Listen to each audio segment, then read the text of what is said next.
हम यहाँ पे जीएसटी को डिस्कस कर रहे हैं। जीएसटी में पिछले काफ़ी सारे सेशंस में हमने काफ़ी सारी चीज़ें कवर की हैं। इस सेशन में हम बात करने वाले हैं जीएसटी के प्रैक्टिकल एग्जाम्पल के रूप में कि भारत में जीएसटी किस प्रकार से इंप्लीमेंट होने वाला है। हमने पिछले एग्जाम्पल में देखा, यदि हम यहाँ रिवाइज करें अगर, तो हमारे पास ये पुराने वाला जो सिस्टम ऑलरेडी इंप्लीमेंटेड है हमारे पास भारत में, उसकी जानकारी हमने इस एग्जाम्पल से ली थी, जिसमें एक डीलर ए से शुरू होकर जी तक माल बिकता है और 2 स्टेट्स में माल बिकता है। फाइनली कस्टमर को 6,962 रुपये का ये सामान पड़ता है। और यदि हम पे टैक्स की बात करें तो भारत सरकार के पास 1,298 रुपये का टैक्स पेड होता है। आइए यदि इसी वस्तु को हम जीएसटी के साथ देखें तो किस प्रकार से इसको इंप्लीमेंट किया जाएगा, उसकी जानकारी हम नीचे वाले एग्जाम्पल से ले सकते हैं। एग्जाम्पल को शुरू करने से पहले मैं आपको बता दूं कि यदि आपने हमारे चैनल को सब्सक्राइब अभी नहीं किया है तो अवश्य कर लें, क्योंकि हम जीएसटी से रिलेटेड बहुत सारे टॉपिक्स यहीं पे डिस्कस करने वाले हैं और जैसे जैसे नए वीडियोस यहाँ अवेलेबल होंगे आपके पास उसकी जानकारी मिल जाएगी सब्सक्राइब करने के साथ में ही। आइए शुरू करते हैं हम यहाँ पे इस एग्जाम्पल को।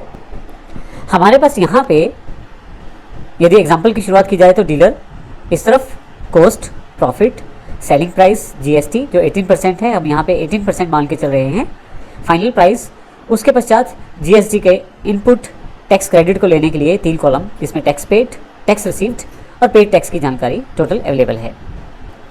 आइए देखते हैं इसमें किस प्रकार से हम जीएसटी को समझने के लिए शुरुआत करेंगे। सबसे पहले बात करते हैं, हरियाणा में एक डीलर है ए और ये 1,000 रुपये की जो कॉस्ट की वस्तु है उसमें 20% अपना मार्जिन जोड़ता है और 1,200 रुपये का इसका सेलिंग प्राइस रखता है। यदि हम इसके जीएसटी कैलकुलेशन की बात करें तो जीएसटी जो कैलकुलेशन है हमारे पास यहाँ पे इस 1,200 के ऊपर 18% हमने चार्ज किया है और जो कि हमारे पास यहाँ पे 216 रुपये के रूप में उपलब्ध है। फाइनल प्राइस जो इस कैलकुलेशन में आता है 1,416 रुपये इस प्रोडक्ट का।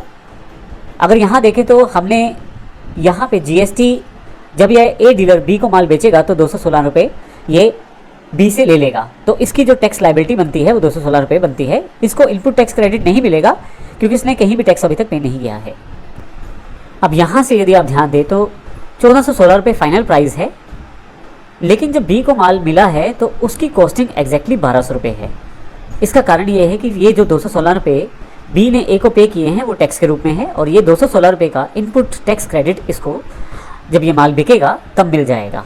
इस कारण से जो बी की कॉस्टिंग है वो केवल 1,200 रुपये है। ये सबसे बड़ा डिफरेंस है हमारे एग्जिस्टिंग टैक्सेशन सिस्टम में और जीएसटी में।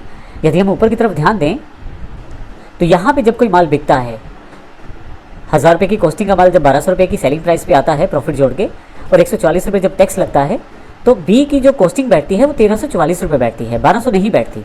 उसका कारण ये है कि हम यहाँ पे फाइनल प्राइस जो हमारा सेलिंग प्राइस रहता है फाइनली उसको एज अ कॉस्टिंग लेके चलते हैं। और यहाँ पे यदि आप ध्यान दें तो जब ये प्रॉफिट 269 रुपये जब जोड़ा जाएगा बी के द्वारा एग्जिस्टिंग टैक्सेशन सिस्टम में तो 1,613 रुपये का सेलिंग प्राइस होगा, इसके ऊपर 5% टैक्स और 1,693 रुपये। फाइनल प्राइस ही नेक्स्ट सी की कॉस्टिंग रहेगी, जबकि यहाँ ऐसा नहीं है, जबकि जीएसटी में ऐसा नहीं है।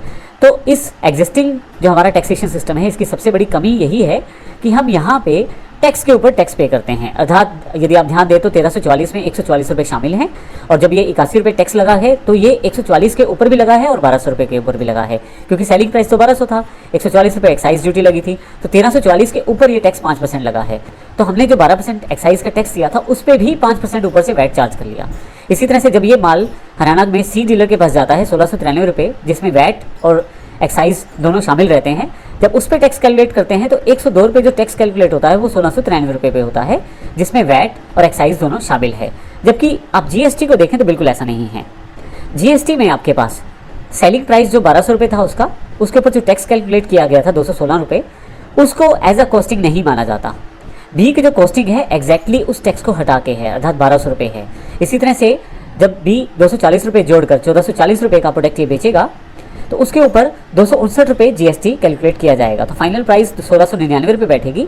लेकिन यहाँ पे जब सी को ये माल प्राप्त होगा तो सी ने जो टैक्स पे किया है 259 रुपये वो उसकी कॉस्ट में शामिल नहीं माना जाएगा, क्योंकि उसको यहाँ पे इसका क्रेडिट मिल जाएगा। सी को ये क्रेडिट कब मिलेगा? जब सी ये माल बेचेगा और जीएसटी 18% 311 रुपये रिकवर करेगा, उसमें से अपना दिया गया टैक्स 259 रुपये लेस करेगा और बाकी जो 52 रुपीज़ टैक्स बचा है वो उसको पे करना होगा। तो इस प्रकार से हमारे पास एग्जिस्टिंग टैक्सेशन सिस्टम में और जीएसटी में सबसे बड़ा अंतर यही है कि इसमें जो कॉस्ट रहती है वो टैक्स को घटा के रहती है। इसी तरह से 1728 रुपये आपके पास हरियाणा में डी डीलर के पास कॉस्टिंग रहती है और यहाँ पे इन सब को पहले से दिए गए टैक्स पे इनपुट टैक्स क्रेडिट मिलता है। जैसे डी ने 373 रुपये कस्टमर से चार्ज किए हैं और 311 रुपये टैक्स पे किया है, तो बाकी जो बीच का अंतर है 373 में से टैक्स रिसीव जो है और टैक्स पेड जो 311 रुपये हैं, उनका अंतर 62 रुपये डी को एज अ टैक्स जमा करवाना पड़ेगा। आइए अब बात करते हैं जब एक स्टेट से माल दूसरी स्टेट में जाएगा। डी जब ये माल ई को बेचेगा तो उसके पास भी बिल्कुल सेम सिस्टम रहेगा। 2074 रुपये इसको कॉस्टिंग है और इसका प्रॉफिट अपना 415 रुपये जोड़कर 2499 रुपये आपके पास सेलिंग प्राइस आ जाएगा 2499 रुपये। उस पर उसके ऊपर टैक्स 448 रुपये और फाइनल प्राइस 2937 रुपये बैठेगा। लेकिन यहाँ पे ई को टैक्स क्रेडिट मिलेगा 373 रुपये जो ई ने डी से माल खरीदते हुए पे किए थे जीएसटी के रूप में, वो ये टैक्स क्रेडिट के रूप में ले सकता है। और जब 448 रुपये ये अपने कस्टमर से टैक्स प्राप्त करेगा तो उसमें से 373 रुपये लेस करके इसको केवल 75 रुपये ही जमा करवाने हैं।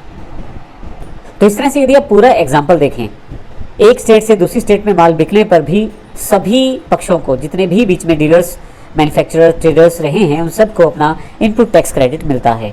शुरू से लेकर एंड तक यदि आप देखें तो हर एक को जो टैक्स उसने पे किया है, जब वो सेल्स करता है उस टैक्स में से वो घटा के ही बाकी टैक्स उसे पे करना होता है। तो इस तरह से सभी के सभी डीलर्स को यहाँ पे इनपुट टैक्स क्रेडिट मिलता है। इसका सबसे बड़ा लाभ ये रहता है कि यदि आप देखें तो फाइनल टैक्स जो पे किया गया है 645 रुपये पे किया गया है।